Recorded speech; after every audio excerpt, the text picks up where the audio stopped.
Olá, bora mergulhar fundo no corpo humano hoje? Mas numa escala que a gente não costuma ver. A gente vai explorar o momento exato em que a saúde vira doença. E tudo começa no nível das nossas células. Essa frase, ela coloca a gente exatamente onde a história começa, no meio de um universo microscópico.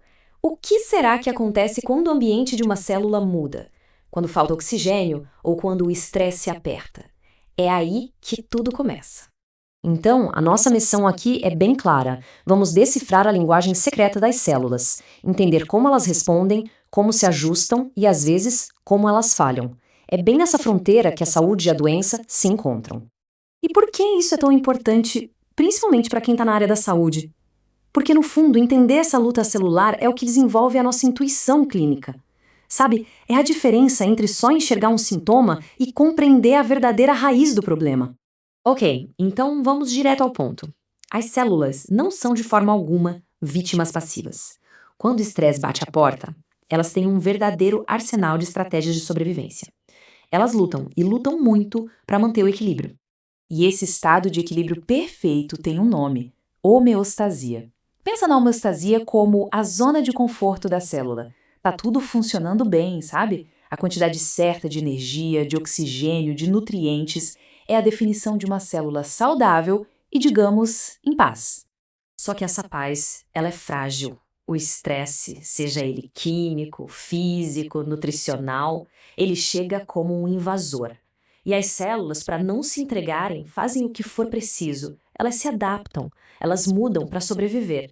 E o mais fascinante aqui é o quão inteligentes são essas adaptações. Pensa nelas como 4 jogadas estratégicas de um jogo de sobrevivência. Se a célula precisa economizar energia, ela encolhe. Isso é a atrofia, tipo um músculo que a gente não usa e ele diminui. Agora, se ela precisa dar conta de mais trabalho, ela cresce, fica mais forte. Isso é a hipertrofia. O coração de um hipertenso é um exemplo clássico. Se a demanda é muito alta, o corpo chama reforços, criando mais células. É a hiperplasia, que acontece nas glândulas mamárias na gravidez. E a tática mais radical de todas, se o ambiente fica tóxico, a célula muda completamente de identidade para uma que seja mais resistente. Isso é a metaplasia, o que a gente vê nas vias aéreas de um fumante. Percebe? Não é só uma lista de nomes, é um manual de táticas de sobrevivência.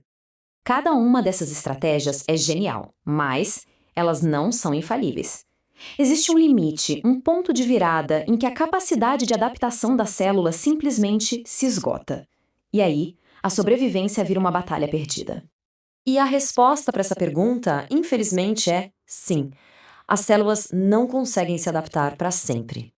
O ponto-chave é exatamente este: quando o estresse é forte demais ou dura tempo demais, a linha é cruzada.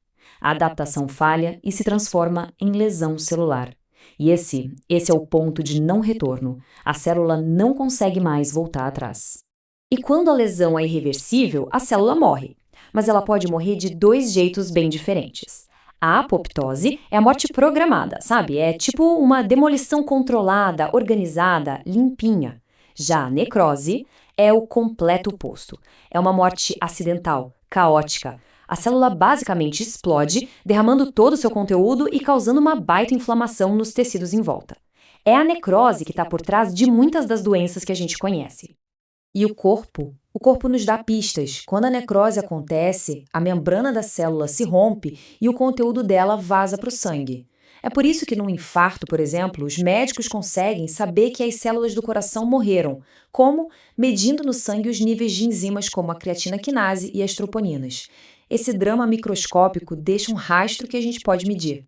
Tá, mas por que toda essa história sobre células importa na prática, no dia a dia? Porque entender esse drama microscópico é a chave para a gente conseguir ler os sinais que o corpo envia. E é aqui que o conhecimento vira poder. Um fisioterapeuta usa o conceito de atrofia para planejar como reabilitar um músculo. Um biomédico olha um exame de sangue e interpreta os marcadores de necrose.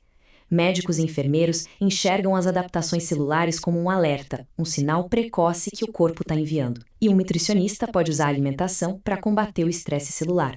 A teoria vira uma ferramenta clínica poderosa. Tudo que a gente viu hoje é a base. É só o primeiro capítulo de uma história muito, mas muito maior.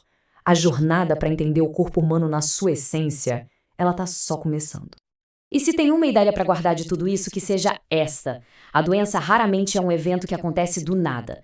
Ela é, na verdade, o resultado final de uma longa batalha. Uma batalha travada no silêncio, onde bilhões de células lutam, se adaptam e, às vezes, perdem a guerra pelo equilíbrio. E a nossa jornada continua. Nos próximos capítulos, a gente vai explorar como o oxigênio pode ser ao mesmo tempo herói e vilão. Quem são os tais radicais livres que atacam as nossas células por dentro e como o sistema imune age como o grande guardião do nosso organismo. A gente espera que essa análise tenha despertado ainda mais curiosidade e aquela vontade de se aprofundar nos estudos para, no fim, melhorar a condição de vida das pessoas. Porque entender a vida nesse nível fundamental, é o primeiro passo para realmente poder transformá-la. Então, se inscrevam no canal para não perder os próximos capítulos dessa jornada. Tem muito mais vindo por aí.